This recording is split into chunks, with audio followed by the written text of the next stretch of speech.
যেটা হচ্ছে আমরা মানে প্রিকর্ডিয়ামে যেটা দেখাইছিলাম, যেটা বলছিলাম চেস্ট ওয়ালে কোনো ডিফর্মিটি আছে কিনা, তারপর হচ্ছে চেস্ট ওয়াল সিমেট্রি মানে রাইট সাইডে বেশি কিনা বা লেফট সাইডে বেশি কিনা, তারপরে হচ্ছে আপনার হেয়ার ডিস্ট্রিবিউশন, তারপর হচ্ছে গেনি পিগমেন্টেশন, এটা এখানে কিন্তু ফাইন্ডিং আছে। তার মানে আমাদের চেস্ট ওয়ালের যে ইন্সপেকশনে ফাইন্ডিং আছে there is vesicular rash around the chest wall, ঠিক আছে। তাহলে ওটা পুরোটাই বলতে হবে কোথা থেকে আসছে, mid line in the thoracic division from midline through the axilla, extending towards the back. from কোন সাইডে এটা লেফট সাইড, ঠিক আছে। মানে এটাই পুরোটা ডিসক্রিপশন করতে হবে র্যাশের এটা ডিসক্রিপশন। কারণটা কি স্যার ভেসিকুলার র্যাশ? এটা হার্পিস জোস্টার ভাইরাস ইনফেকশন ছিল, ওখান থেকে তার হচ্ছে আবার পরবর্তী নরমালি স্যার এই এরিয়াতে হয় না ভেসিকুলার। এটা এখানে হয়, তো এটা টিপিক্যালি হচ্ছে যখন কোনো পরবর্তী thoracic region এ সাধারণত হার্পিস জোস্টার ভাইরাস, যেটা পরবর্তীতে ল্যাটেন ইনফেকশন যেটা পরবর্তীতে হচ্ছে এটা thoracic division এ যায়। হার্পিস সিমপ্লেক্স সিমপ্লেক্স হচ্ছে হার্পিস জোস্টার, ও আপুর সাথে খুব দুইটা আলাদা। হ্যাঁ, আপু হচ্ছে আমাদের এক্সপ্রেস পার্টি আসসালামু আলাইকুম ম্যাডাম।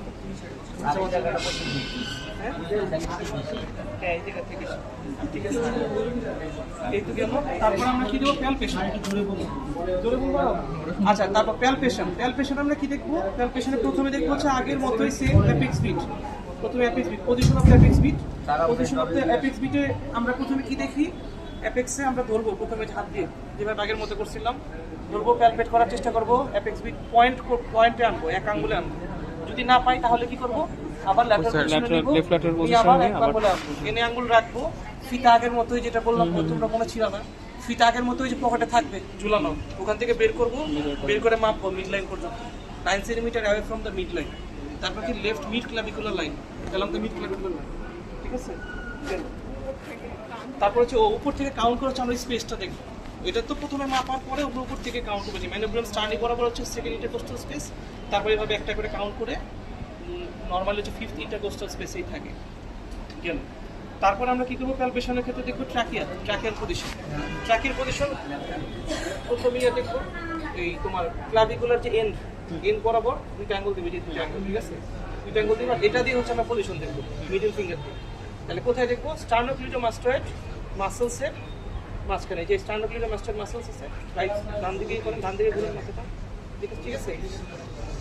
এভাবে রেখে ট্র্যাকের পজিশনটা দেখবো যে এটা কি সেন্ট্রালি আছে কিনা, রাইট সাইডে ডিভিয়েটেড আছে কিনা, অথবা লেফট সাইডে ডিভিয়েশন আছে, তিনটা জিনিস, সেন্ট্রালি কিনা, রাইট সাইডে ডিভিয়েশন অথবা লেফট সাইডে ডিভিয়েশন আছে কিনা, ট্র্যাকের পজিশন। তারপর দেখবো কি আমরা চেস্ট ওয়াল সিমেট্রি সাধারণত বসায় দেখানো হয়, তারপর শুয়ে দেখাচ্ছি সমস্যা নেই। চেস্ট ওয়াল সিমেট্রি দেখার জন্য প্রথমে যে হাত দুইটা দেখেন এভাবে দিব, উনি স্বাভাবিকভাবে শ্বাস নেবে, লম্বা শ্বাস নেয়, ঠিক আছে, এরকম গেলাম। তারপর হচ্ছে এই রিজিয়নে লম্বা শ্বাস, তারপর জিভি স্টার্নাম বরাবর একটা লম্বা শ্বাস, এটা হচ্ছে চেস্ট ওয়াল সিমেট্রি হাত দিয়ে করি একটা, হ্যাঁ। আর একটা হচ্ছে আমরা করি টোটাল চেস্ট এক্সপেন্সিভ, সেটা আমরা কি দিয়ে করি, হ্যাঁ ভালো আমার, হ্যাঁ। তারপর ওটা আমরা কিভাবে করি, ফিতা দিয়ে, কথা বলেন না, ওটা আমরা করি কি ফিতা দিয়ে, ফিতা নেন একটা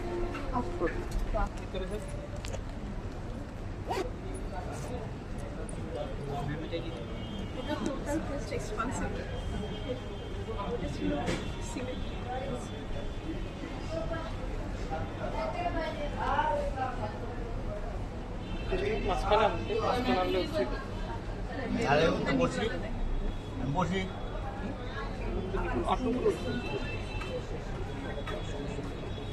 নিপল লাইন বরাবর, ঠিক আছে, নিপল লাইন বরাবর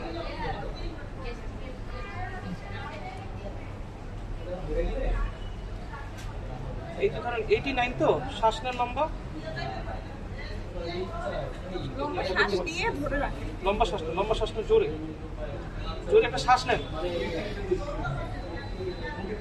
এক্সপেন্সিভ 2 সেন্টিমিটার পর্যন্ত, 3 সেন্টিমিটার হচ্ছে নর্মাল। হ্যাঁ, ওনার তো ফিউশন আছে, এই কারণে ওনার কম, রাইট সাইডের ওনার ফিউশন আছে, প্লুরাল ফিউশন আছে, বেসিক প্লুরাল ফিউশন, এই জন্য ওনার কম। যে শ্বাস নেন নর্মালি কি হবে, এটা 89 পর্যন্ত আছে না, ঠিক আছে, এটা বাড়বে 91 বা 92 পর্যন্ত যাবে, ওনার কিন্তু হচ্ছে না, ঠিক আছে। টোটাল এক্সপেন্সিবিলিটি 3 সেন্টিমিটার, হবে না হচ্ছে তোমার প্লুরাল এফিউশন যদি থাকে, কলাপস যদি থাকে, তোমার রাইট সাইডের যদি কোনো কনসোলিডেশন থাকে, কোনো মাসকুলেশন যদি থাকে, নিউমোথোরাক্সের ফাইব্রোসিস ক্ষেত্রে যদি থাকে, নিউমোথোরাক্স যদি থাকে, নিউমোথোরাক্স। তখন হচ্ছে আমার টোটাল টেক্সট বলতে এক্সপেন্সিভিটি থাকে, এক্সপেন্সিভ হবে না চেস্ট, মানে ভিতরে কিছু আছে, এই কারণে হচ্ছে এক্সপ্যান্ড Compress করে রাখতেছে। কমপ্রেস করে রাখতেছে অথবা বাড়ায় রাখতেছে, যে কোনো একটা গেল। এটা হচ্ছে টোটাল চেস্ট ওয়াল। আরেকটা হচ্ছে হলো ভোকাল ফেমিটাস। এখন হচ্ছে আমরা ভোকাল ফেমিটাস দেখাই না, কিন্তু তোমরা থার্ড ইয়ারের জন্য প্রস্টিটিউট হিসেবে আমাদের ভোকাল ফেমিটাস দেখাতে হবে। ভোকাল ফেমিটাসের জন্য কি করতে হয়? 3 বলতে হয় অথবা 1 বলতে হয়, 1 অথবা 3 হাতে। এই যে তোমরা ইয়ার সময় আমরা ওই যে লেফট প্যারাস্টামাল হিপ দেখাইছিলাম না এইভাবে, ঠিক আছে? ওই বরাবর প্রত্যেকটা ইন্টারকোস্টাল স্পেসে যাবে। আর ক্লাভিকলে যেটা অ্যাপেক্স দেখার জন্য ক্লাভিকলের উপরে বলেন 3 তিন তিন এই যে বলেন 3 তিন তিন 3 দেখছেন? তিন তিন তিন প্রত্যেকটা স্পেসে তিন তিন তিন তিন 3টা থেকে 4টা করবেন, হ্যাঁ, তিন তিন তিন তিন তিন তিন ঠিক আছে? তারপরে আবার এক্সিলা বরাবর, তারপরে কি এক্সিলা বরাবর আবার বলেন তিন তিন তিন তিন তিন তিন তিন তিন তিন তিন তিন তিন ঠিক আছে? এর কাছে কি হয়? ভাইব্রেশন হয়। কি ফিল করবো স্যার আমরা এটা দিয়ে? এখানে ফিল করা হচ্ছে ভোকাল ফেমিটাস কি বেশি না ভোকাল ফেমিটাস কম? মানে আমরা এখানে ভাইব্রেশন ফিল ভাইব্রেশন করবো। ফিল করবো। তোমরা হচ্ছে ভাইব্রেশন ফিল করবে এখানে। ফিলিং হচ্ছে মারমারে যেমন একটা হ্যাঁ। প্যালপেশনে ফিল করছিলে না, তো ওই রকম হচ্ছে তোমরা একটা ভাইব্রেশন ফিল করবে এখানে, ঠিক আছে? তো যদি বেশি হয়, নর্মাল পেশেন্টের ক্ষেত্রে একবার দেখবে ভোকাল ফেমিটাস কেমন হয় নর্মালি, আর ভোকাল ফেমিটাস যদি বেশি হয় তাহলে নিউমোথোরাক্সের ক্ষেত্রে বেশি হতে পারে। আর ইফিউশনের ক্ষেত্রে কি হবে? কমে যাবে। ভোকাল ফেমিটাস কমে যাবে, কারণ কারণ ভিতরে পানি তো এখানে পানি তো আছে, তোমার ইয়ে আসবে। vibration হবে মানে না। এখানে তোমার নর্মাল রাইট সাইডে তোমার ভোকাল ফেমিটাস কম, ঠিক আছে? তাহলে তোমার প্যালপেশনে গেল, তো প্যালপেশনে কি কি গেল? একটা গেল হচ্ছে অ্যাপেক্স ফিট, তারপর position of the trachea, trachea, chest wall symmetry, total chest wall expansibility, আর একটা টোটাল ফেমিটাস, পাঁচটা। ঠিক আছে? এবার হচ্ছে করবো কি পারকাশন আমরা একটাই করব। পারকাশন হচ্ছে 2 রকমের হবে, একটা হচ্ছে পারকাশন হয়তো নরমাল হবে, অথবা পারকাশন ডাল বা হাইপার রেজোনেন্ট। হাইপার রেজোনেন্ট পরীক্ষা দেয় না, নিউমোথোরাক্সের কেস পরীক্ষা আসে না, আনস্টেবল পেশেন্ট থাকে, সেজন্য এটা পরীক্ষা হলে নেয়। পরীক্ষা হলে হয় থাকবে ডাল অথবা থাকবে রেজোনেন্ট, মানে নরমাল, ঠিক আছে? ডাল থাকার কারণ কি? কনসোলিডেশন হতে পারে। কনসিডারেশন থাকে, অথবা কোনো ফ্লুইড থাকে, অথবা কোনো ব্লাড থাকে, ঠিক আছে? অথবা বাতাস থাকে, বাতাস থাকলে কি হবে? এটা হাইপার রেজোনেন্স। হাইপাররেজোনেন্স সাউন্ড। তাহলে অবশ্যই হাতে ঘড়ি খুলে ফেলতে হবে পারকাশনের সময়, ঘড়ি খুলে। তবে পারকাস করা সিস্টেম কি ক্লাভিকলে নরমালি ডিরেক্ট ক্লাভিকলে ডাইরেক্ট বাড়ি দিলেই হয়, ঠিক আছে? যদি না তাও না চাও, পেশেন্টে যদি আনকমফর্ট ফিল করে, তাহলে হচ্ছে ক্লাভিকলের উপরে একটা স্পেস, একটা ক্লাভিকলের নিচে স্পেস একটা, তারপর প্রত্যেকটা বরাবর একটা স্পেস বরাবর। রিপস বরাবর তো কিছু পাবা না, রিপস বরাবর তো তুমি শুধু ইয়া পাবা, ওই বোনসের সাউন্ড পাবা, হ্যাঁ, ঠিক আছে?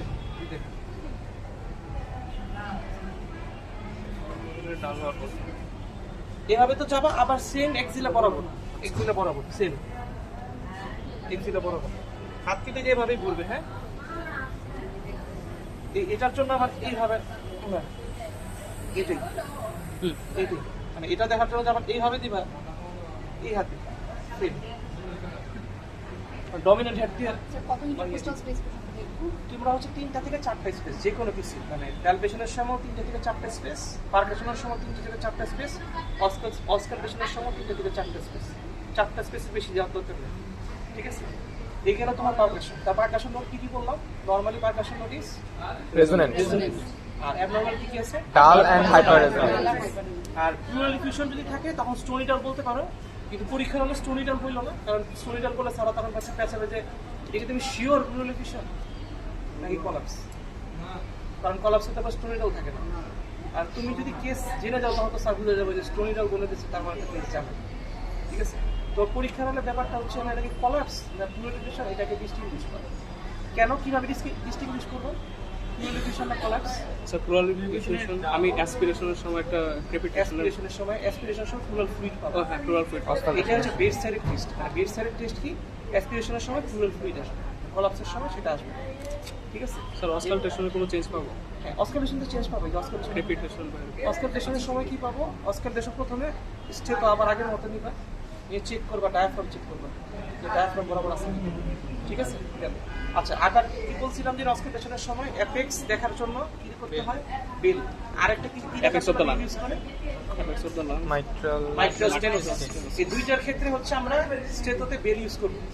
ঠিক আছে? একটা হচ্ছে মাইট্রাল স্টেনোসিসের মারমা শোনার জন্য, আর একটা হচ্ছে লাংসের অ্যাপেক্স শোনার জন্য। ঠিক আছে? তার মানে প্রথমে বেল নিলাম, নেওয়ার পর লম্বা শ্বাস, লম্বা শ্বাস, তারপরে আবার ঘুরে দিব কিন্তু। ঠিক আছে? লম্বা শ্বাস, মিড ক্লাবিগুলো লাইন করবো, লম্বা শ্বাস, এমনিতে সব মিড ক্লাবিগুলো লাইন, লম্বা শ্বাস, লম্বা শ্বাস, লম্বা শ্বাস, লম্বা শ্বাস, গেল, চেস্ট গেল, এবার চেক দিলাম, লম্বা শ্বাস, লম্বা শ্বাস, লম্বা শ্বাস, লম্বা শ্বাস, লম্বা শ্বাস, তাহলে কি কি করলাম? প্রথমে বেল দিয়ে কি দেখলাম? অ্যাপেক্স অফ দ্য লাং দেখলাম। তারপর কি দেখলাম? ডায়াফ্রাম ঘুরালাম। ডায়াফ্রাম ঘুরে কি দেখলাম? মিড ক্লাভিকুলার লাইন বরাবর একটা দেখলাম, Mid axillary mid line axillary বরাবর। লাইন বরাবর দেখলাম। লাইনগুলো পরীক্ষায় লাগবে, পরীক্ষায় জিজ্ঞাসা করবে যে ফাইন্ডিং এর সময় আমরা কি পাইছি। একটা হচ্ছে মিড ক্লাভিকুলার লাইন বরাবর কি পাইছি, মিড এক্সিলারি লাইন বরাবর কি পাইছি, আর back of the chest auscultate করতে গেলে কি বলবে? ডরসাল স্ক্যাপুলার লাইন বরাবর কি পাইছি, ওটাকে বলে ডরসাল স্ক্যাপুলার লাইন। ঠিক আছে? গেল। এরপরে অস্কালেশন কিন্তু শেষ হয়নি, আমাদের কি বাকি? অ্যাডেড সাউন্ড বাকি। অ্যাডেড সাউন্ডের জন্য কিন্তু একটা আবার থেকে ভোকাল ফ্রেমিটাসের যেটা শুনি সেটাই হচ্ছে ভোকাল রেজোনেন্স। তার মানে কি 3 3 1 1 আবার আবার সেম। ভর্তির কাগজ চাচ্ছে না। সিস্টার ওটা এসে গেছে, ওই যে রেসপিরেটরিতে গেছে সিটি স্ক্যানের কাগজ নিয়ে আসার জন্য। এই গেল হচ্ছে তো আমার ভোকাল রেজোনেন্স। তার মানে এই যে হচ্ছে আমার রেসপিরেটরি সিস্টেম এক্সামিনেশন শেষ। এটা হচ্ছে front of the chest examination করা। এবার দেখবো হচ্ছে আমরা back of the chest examination. আচ্ছা, পরীক্ষা হলে কোশ্চেন শুনতে হবে, স্যাররা জিজ্ঞাসা করে যে দেখার জন্য কি করতে হবে? রাইট সাইডে দাঁড়াতে হবে সবসময় পেশেন্টের। রাইট সাইডে দাঁড়ায় সেম জিনিস, পেশেন্টের চেস্ট ওয়াল সিমেট্রি আছে কিনা এটা দেখবো। ব্যাক অফ দ্য চেস্টে কোনো স্পাইনাল ডিফর্মিটি আছে কিনা দেখবো। এখানেও কি ব্যাক অফ দ্য চেস্টে কি আছে? আমাদের স্পেশালি ভেসিকুলার র্যাশ আছে। ঠিক আছে?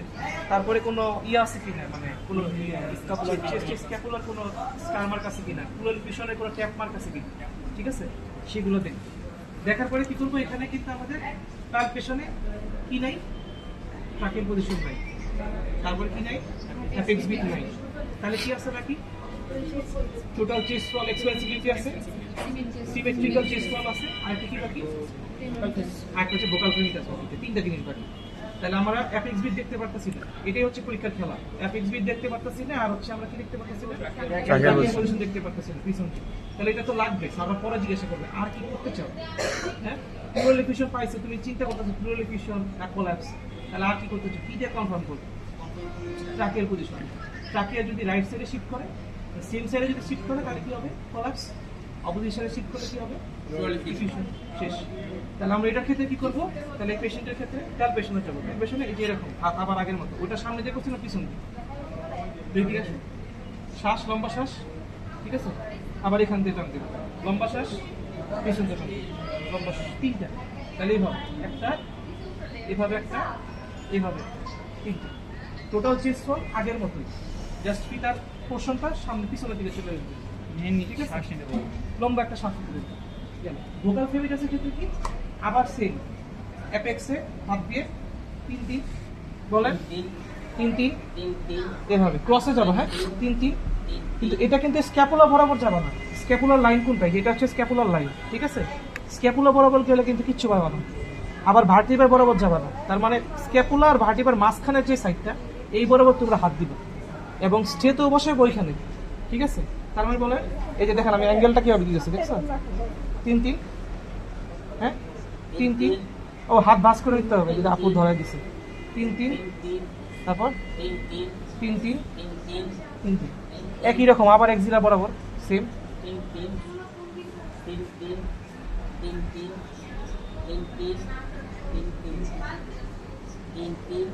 এই গেল। পারকাশনও আগের মতোই। পারকাশন তাহলে কিভাবে করতে হবে? রাইট সাইডে দাঁড়ায় ক্লাভিকল বরাবর একটা, অথবা অ্যাপেক্স বরাবর একটা। গেল। পরীক্ষা কিন্তু দুইটা জিনিসই দেয় মেইনলি, পারকাশন আর হচ্ছে অস্কালটেশন, এই দুইটাই হচ্ছে পরীক্ষা দেয়।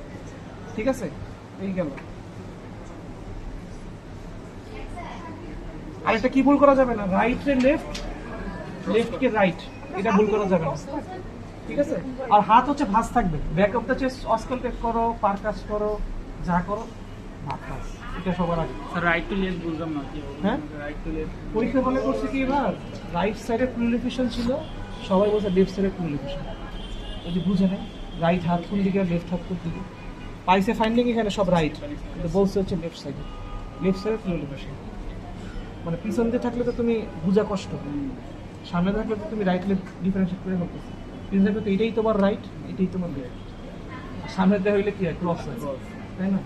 স্যার আমরা যে পিছনে স্যার পারকাস করব কতটুকু নিচে নিচে যাব, মানে কতটুকু গ্যাপে গ্যাপে? প্রত্যেকটা একটা করে স্পেস বড় করে যাবে, কিন্তু চেষ্টা করবা 3টা টু 4টা পারকাস করা, 3টা থেকে 4টা, এর বেশি যাওয়ার দরকার সামনে নেই। যেভাবে স্যার ইন্টারকোস্টাল গুলো বোঝা যায়, পিছনে তো অত বোঝা যায় পিছনে হচ্ছে তুমি এখন এই যে দেখো এই যে ধরো। হাত ভাঁজ এই বড় করলে বড় বোঝা হাত- যায়। হাত যখন ভাঁজ করবে, হাত ভাঁজ করেন, হাত ভাঁজ করেন, এই যে স্ক্যাপুলা না, এই যে স্ক্যাপুলার বরাবর যে ভার্টিব্রা, এই বরাবর যে স্পেস, ভার্টিব্রার মধ্যে দিও না, হ্যাঁ এই আস্তে আস্তে কিন্তু বড় হবে তোমার স্পেস, উপরে কিন্তু স্ক্যাপুলার যে ইয়েটা এটা কিন্তু বড়, মানে আস্তে আস্তে নিচে নামলে জায়গা বড় হবে। টিপ অফ দ্য স্ক্যাপুলা বরাবর থাকে হচ্ছে 6 intercostal space, tip of the scapula মানে একদম পয়েন্ট যেটা, ওখানে থাকে হচ্ছে 6 ইন্টারকোস্টাল স্পেস। ঠিক আছে, তাহলে তার উপর পর্যন্ত করার চেষ্টা করবো, গেল টিপ অফ দ্য স্ক্যাপুলার উপর পর্যন্ত। অস্কালটেশনের সময় সেম, আবার ইয়া নিবা, স্টেতো নিবা, স্টেতো নিয়ে একই জিনিস, বেল বেল নিবা, শ্বাস শ্বাস, ডায়াফ্রাম নিবা। এবার ডায়াফ্রামের পজিশনগুলো দেখো কই লাগতেছে, এই তো এই শ্বাস